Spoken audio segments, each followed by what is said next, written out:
أعوذ بالله من الشيطان اللعين الرجيم بسم الله الرحمن الرحيم إنه كان فريق من عبادي يقولون ربنا آمنا فاغفر لنا وارحمنا وأنت خير الراحمين فاتخذتموهم سخريا حتى أنسوكم ذكري وكنتم منهم تضحكون اللهم صل على محمد وآل محمد وعجل فرجهم السلام علیکم ورحمۃ اللہ وبرکاتہ۔ اللہ تبارک و تعالیٰ کا شکر ہے کہ سورہ مومنون قرآن مجید کا 23 نمبر کا سورہ ہے، اس کی 2 آیات کی تلاوت کا شرف میں نے حاصل کیا، جن کے نشانات 109 اور 110 ہیں۔ 109 آیت کا ترجمہ یہ ہے کہ میرے بندوں میں سے کچھ لوگ یقیناً یہ دعا کرتے تھے، اے ہمارے رب، ہم ایمان لائے ہیں، بس ہمیں معاف فرما اور ہم پر رحم فرما، اور تو سب سے بہتر رحم کرنے والا ہے۔ آیت نمبر 110 کا ترجمہ یہ ہے تو تم نے ان کا مذاق اڑایا یہاں تک کہ انہوں نے تمہیں ہماری یاد سے غافل کر دیا اور تم ان پر ہنستے تھے۔ انہ کان فریق، تم نہ صرف میری آیات کی تکذیب کرتے تھے بلکہ ان آیات پر ایمان لانے والوں کی توہین بھی کرتے تھے اور ان کا مذاق اڑاتے تھے۔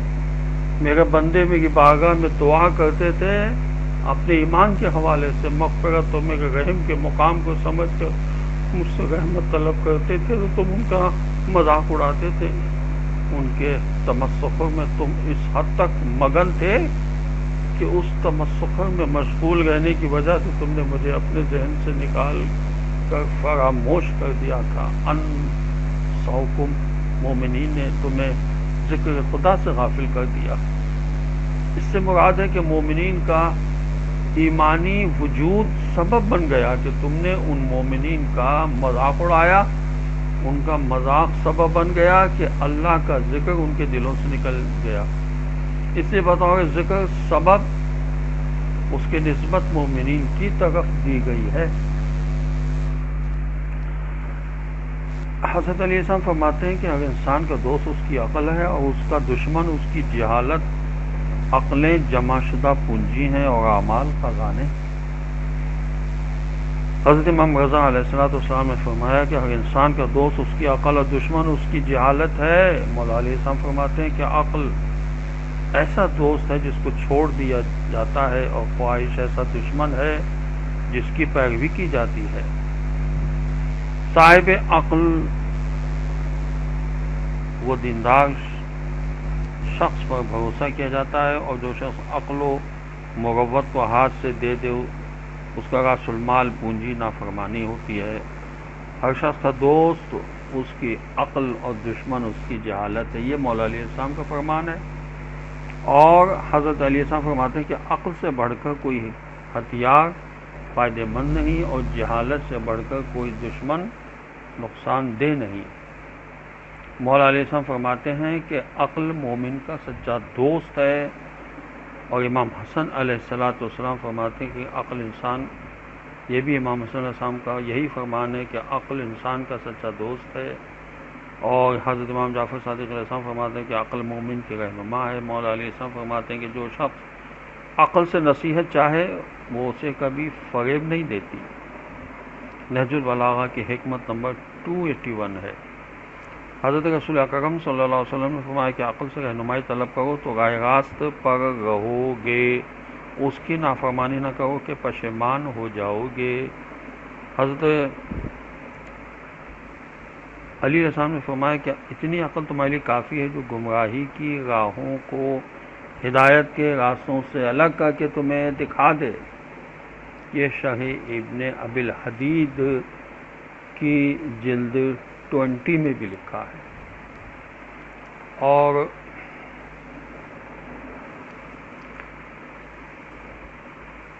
وہ عمل جو مرنے کے بعد کام آئے گا اس کے بارے میں رسول اللہ صلی اللہ علیہ وسلم نے فرمایا کہ جب انسان اس دنیا سے چلا جاتا ہے تو اس کے عمل کا رشتہ منقطع ہو جاتا ہے سوائے 3 کاموں کے: صدقہ جاریہ جیسے مسجد، مدرسہ، امام بارگاہ، وہ کام جس سے دوسروں کو فائدہ ہو، نیک اور صالح فرزند جو اس کے لیے دعا کرے۔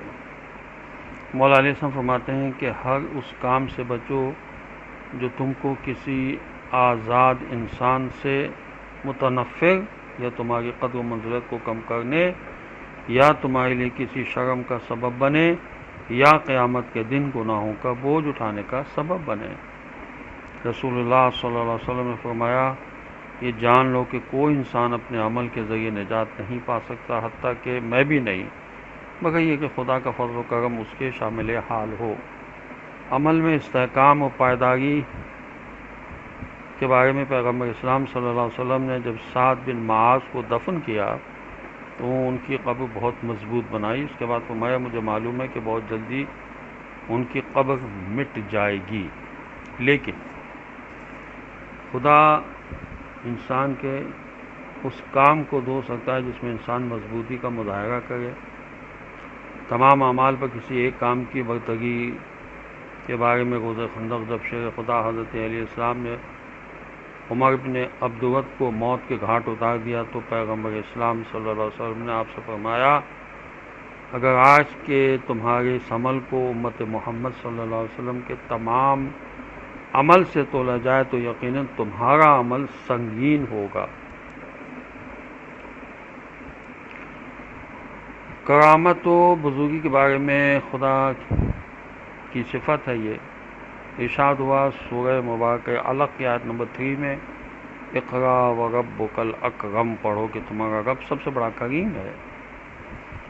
اور سورہ مبارکہ انفاق الحاقہ کی آیت 40 میں ارشاد ہوا انہ لقول رسول کریم وما ہوا بقول شاعر، یہ رسول کریم کا قول ہے نہ کسی شاعر کا قول۔ کرامت و قرآن کی صفت کے بارے میں سورہ واقعہ کی آیت نمبر 77 میں ارشاد ہوا انہ لقرآن کریم فی کتاب مکنون، بے شک یہ قرآن بڑا محترم ہے جسے ایک پوشیدہ کتاب میں رکھا گیا ہے۔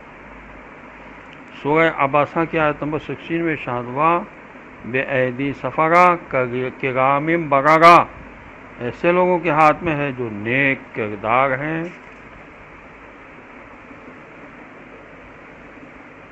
اور بل عباد مکرمون سورہ انبیاء کی آیت نمبر 26 میں ارشاد ہوا بلکہ وہ سب اس کے محترم بندے ہیں۔ والسلام علیکم ورحمۃ اللہ وبرکاتہ۔